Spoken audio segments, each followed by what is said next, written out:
All right, let's go in and look at some things you can do if the curriculum is too hard, seems too difficult for your class.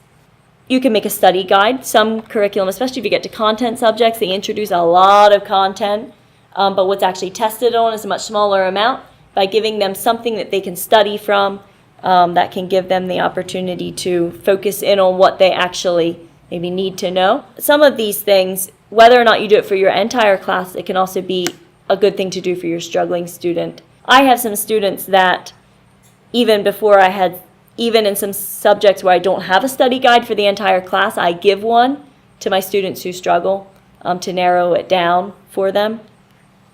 It takes a little work to make it up in the first place, but once you have it, and then it works for the following years. Skipping content. Well, you all know if you get to the end of the year and you didn't get done, then you didn't get done. But what happened? You didn't pick what you're going to skip. You simply skipped the last chapter. And here's another time where it's important to look at your curriculum and know what you have, because some curricula is set up with the intent that you won't finish, or the intent that you might not finish, and others intend that you will finish. So look at it carefully.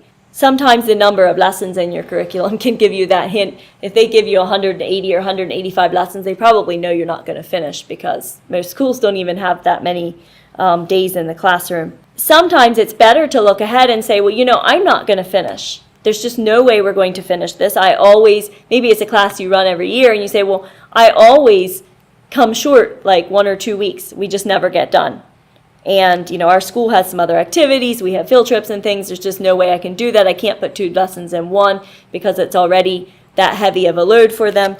And so sometimes it's better to look ahead and say, well, I think this chapter would be a better one to skip. Or I think there's some additional lessons over here that aren't that necessary. This can allow you to slow down, take some time to cement concepts that really need to be there. We found this in our math curriculum, that there are some concepts that keep coming that are in there that are very difficult, and I personally think that they are beyond the student's developmental level anyway, but we found that they're not on the test, and so we skipped them, and it doesn't matter. It's okay. But that's one where you should work closely with the other teachers, find out what they need to know in the following year, look closely at your tests, make sure that you're not going to be skipping something that they now need to learn both steps in the next class. So that one's, I would say, do that with some careful research. I think it's really important to have a lot of communication with the teacher before and after you in a lot of this. Incorporating your own drill is another thing if things seem too difficult, and this is probably more in math, maybe in if you have a lower level phonics, perhaps English and some of the parts of speech and all of that.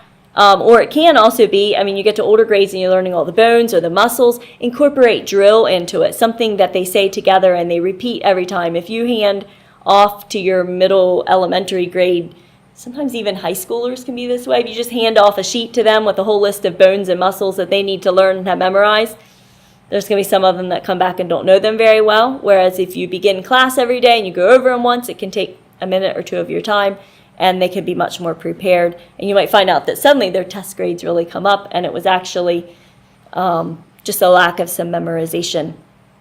And with something like parts of speech, or math concepts, it can really impact their entire understanding and progress. Sometimes for older students, if we're talking math or English and they don't know those, sometimes you need to simply put it in their lap and try to motivate them to work at them themselves. It might be beyond the stage where you're going to do that drill in your class.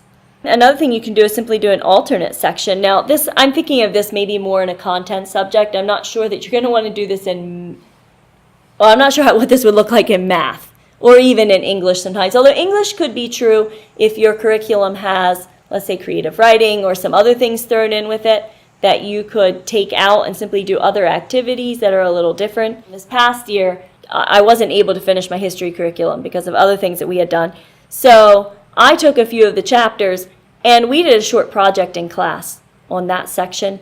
When we got to modern day Africa, rather than studying the 6 countries that they had in entirety with the entire class, I split the class up. I had them do a little poster in pairs on that.